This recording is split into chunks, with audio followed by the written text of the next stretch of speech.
இன்று மார்ச் 31, 2025. நீர் புறப்பட்டு போம். மகன் பிழைத்துக் கொள்வான். யோவான் எழுதிய தூய நற்செய்தியிலிருந்து வாசகம். அதிகாரம் 4, 43 முதல் 54 வரை. அக்காலத்தில் இயேசு சமாரியாவிலிருந்து கலிலேயாவுக்குச் சென்றார். தம் சொந்த ஊரில் இறைவாக்கினருக்கு மதிப்பு இராது என்று அவரே கூறியிருந்தார். அவர் கலிலேயா வந்தபோது கலிலேயர் அவரை வரவேற்றனர். ஏனெனில் அவர்கள் திருவிழாவுக்குச் சென்றிருந்த போது எருசலேமில் அவர் செய்தவை அனைத்தையும் கண்டிருந்தனர். கலிலேயாவில் உள்ள கானாவுக்கு இயேசு மீண்டும் சென்றார்.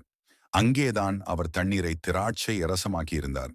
கப்பர்நாகுமில் அரசு அலுவலரின் மகன் ஒருவன் நோயுற்றிருந்தான். இயேசு யூதேயாவிலிருந்து கலிலேயாவுக்கு வந்திருப்பதாக கேள்விப்பட்ட அரச அலுவலர் அவரிடம் சென்று சாகும் தருவாயிலிருந்த தம் மகனை நலமாக்க வருமாறு வேண்டினார்.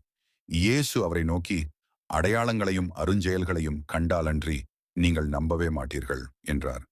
அரச அலுவலர் இயேசுவிடம், ஐயா, என் மகன் இறக்கும் முன் வாரும் என்றார். இயேசு அவரிடம், நீர் புறப்பட்டு போம், மகன் பிழைத்துக் கொள்வான் என்றார். அவரும் இயேசு தம்மிடம் சொன்ன வார்த்தையை நம்பி புறப்பட்டு போனார். அவர் போய்க் கொண்டிருக்கும் போதே அவருடைய பணியாளர்கள் அவருக்கு எதிர்கொண்டு வந்து, மகன் பிழைத்துக் கொண்டான் என்று கூறினார்கள். எத்தனை மணிக்கு நோய் நீங்கியது என்று அவர் அவர்களிடம் வினவ, அவர்கள், நேற்று பிற்பகல் 1 மணிக்கு காய்ச்சல் நீங்கியது என்றார்கள்.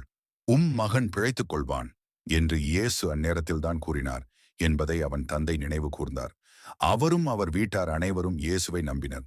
இயேசு யூதேயாவிலிருந்து கலிலேயாவுக்கு வந்த பிறகு செய்த 2வது அருமடையாளம் இதுவே. ஆண்டவரின் அருள்வாக்கு. இறைவா, உமக்கு நன்றி.